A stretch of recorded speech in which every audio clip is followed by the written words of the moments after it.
Is this on? I think so. That little red light's on. Oh, okay. And go. I'm Zach. I'm Jeff. And this is Ironhead Podcast.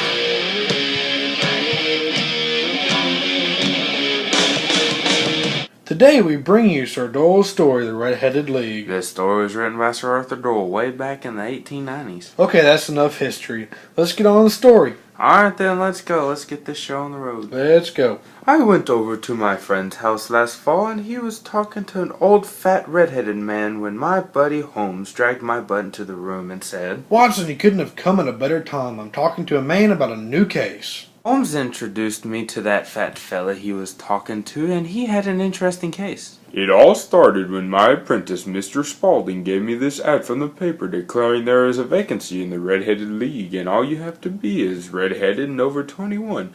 I figured I'd do pretty good, so I ordered Spaulding to close up shop and take me to the league. Tell me more about Spaulding real quick. Not much to say about him. He's not a youngin', and he works for half the pay, and his only pain in my butt is his dang camera taking pictures all day and spending hours on end developing those darn pictures. Okay, continue with your story. Well, there was a horde of redheads surrounding the place. I gave up hope, but Spaulding was determined to get me that job, and I got it. And all I had to do was copy the Encyclopedia Britannica for £4 a week.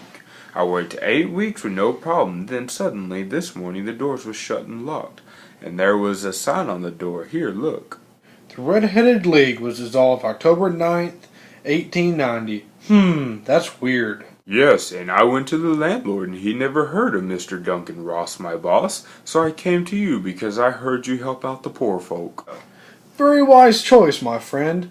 For your case is extremely remarkable, and I look forward to investigating into it. I will call you when I know more.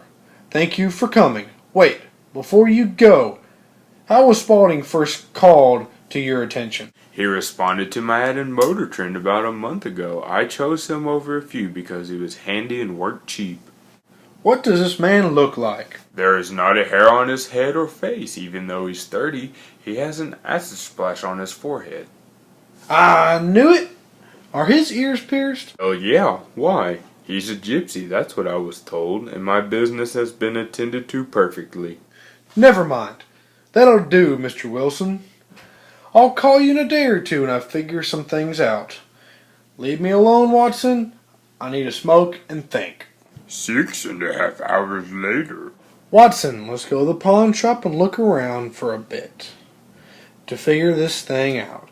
Meet me here at 10 tonight because I am sure we will be in time to catch our crooks. I shall be here at 10. See you then, bud. Oh, and bring that AR of yours. 2 hours later.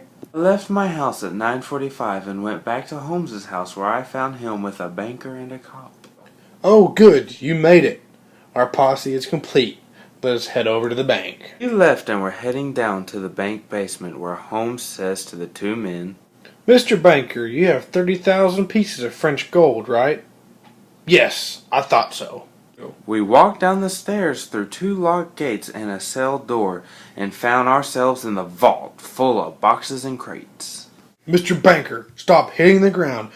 You just messed up our whole plan. Sit down and shut up. Oh. I was kneeling behind a crate ready to fire my AR if fired upon, just as Holmes instructed. We sat and waited for an hour and a quarter, but it felt like an eternity. Then all of a sudden the floor pops up and you see John Clay emerge out of the ground and Holmes grabs him. No use, Clay. I gotcha. No crap, Sherlock. Good try, my friend. We took Clay to jail to get booked. Congrats, Holmes, you did it again. Drinks on me. Dr. Pepper only, my friend. Well, there goes a great ending to a great story. Tune in next week for The Browning Review on Ironhead.